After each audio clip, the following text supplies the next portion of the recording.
I'm Jenn Cutter, and welcome to DTNS Gaming News Monthly for December 2021.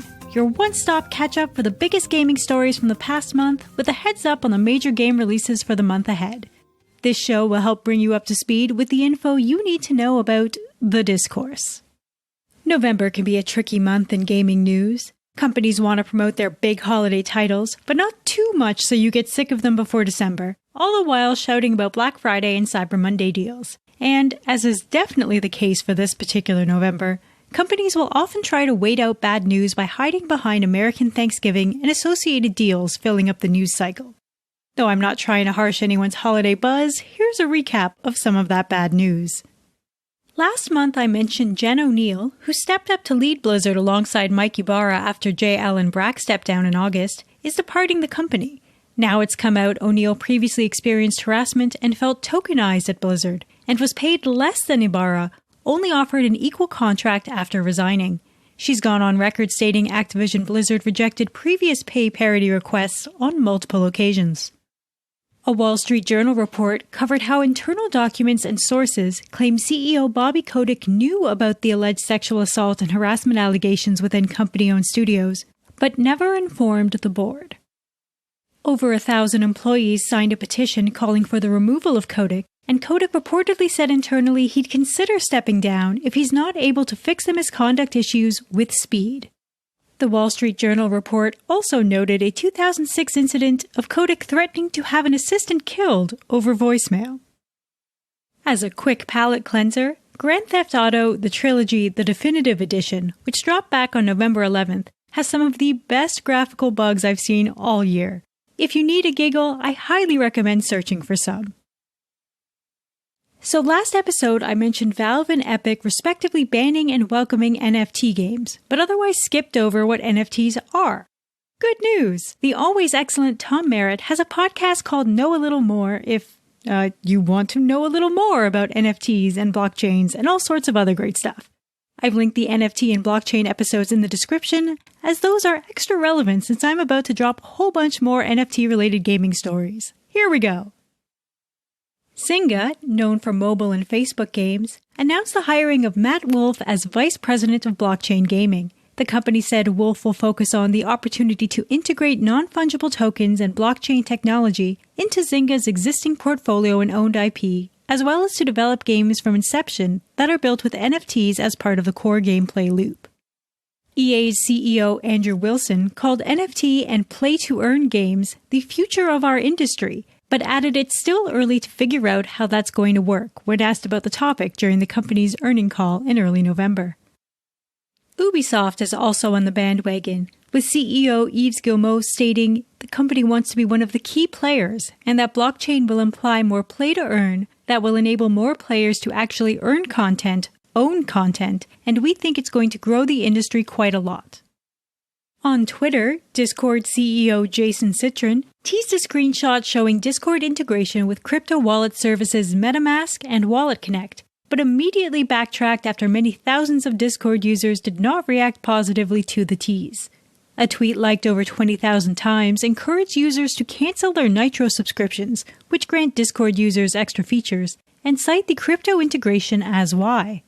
Citron's follow-up statement thanked everyone for all the perspectives, adding, "We have no current plans to ship this internal concept. For now, we're focused on protecting users from spam, scams, and fraud, and promising more soon."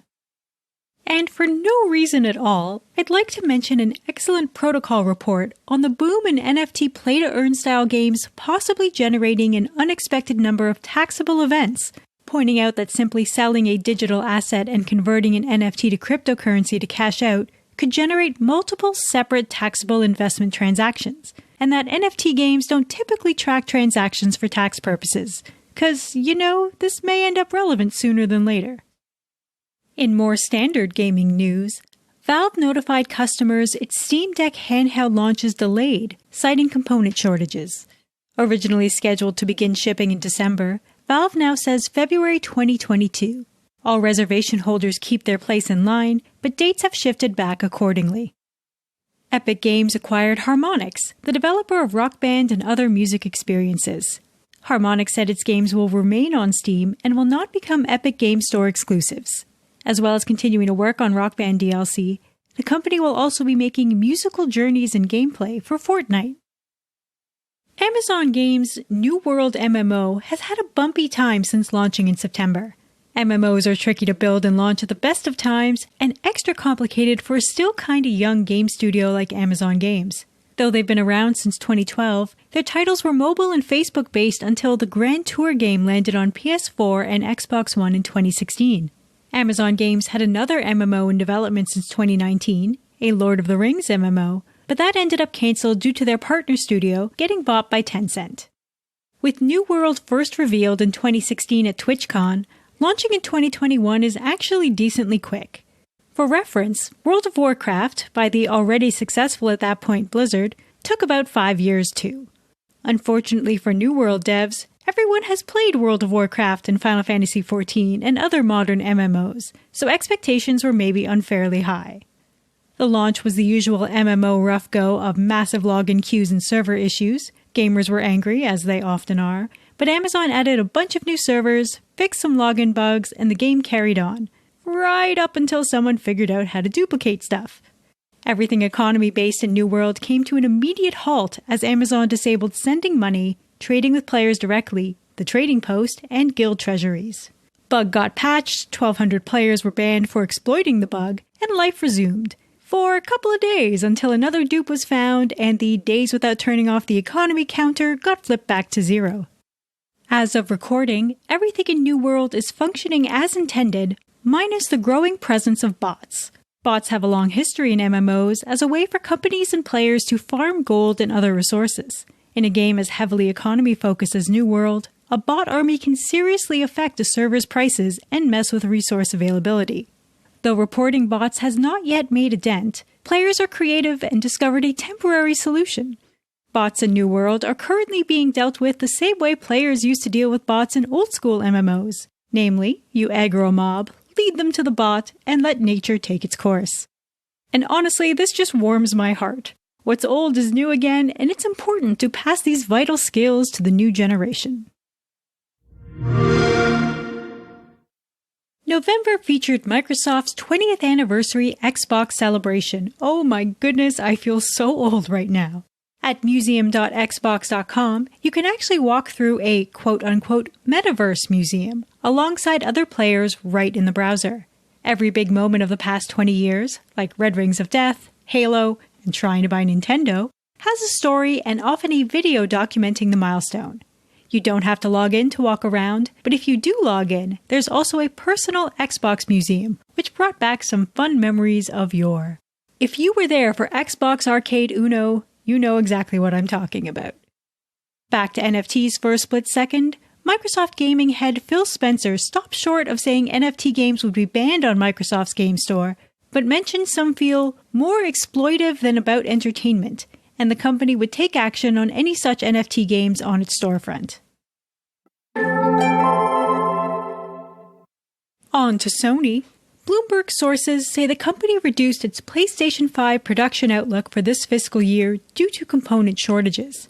Sony is now targeting 15 million units produced through March 2022, 1 million less than initially planned.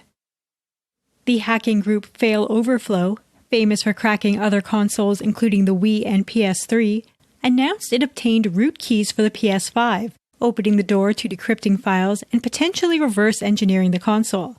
The group claims these were obtained from software, including a per-console root key. These kinds of projects always take a ton of time to develop into something usable, but I'm impressed they got the keys this early in the console's lifecycle.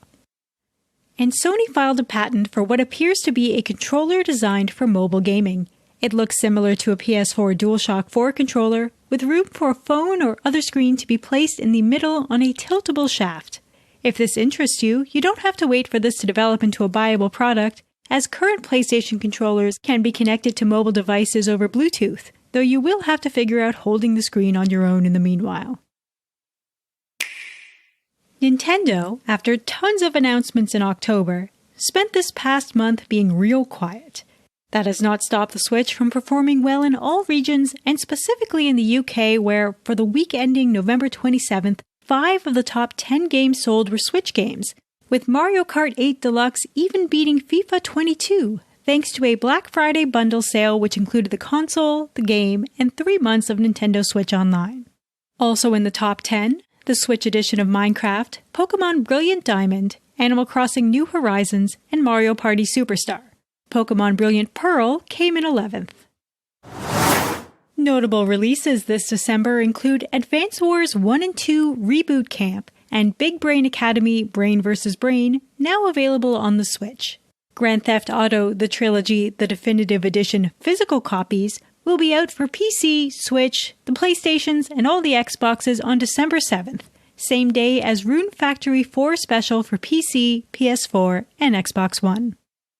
Final Fantasy XIV Endwalker, originally scheduled for last month, will finally be available for everyone on December 7th. Important note for free trial players, you may not be able to log in for a while as everyone hammers the server for the expansion due to paid players receiving priority for queues. As is typical with MMOs, be prepared for possible server issues across data centers as millions of people around the world hammer them concurrently. Endwalker will be on PC, PS4, and PS5.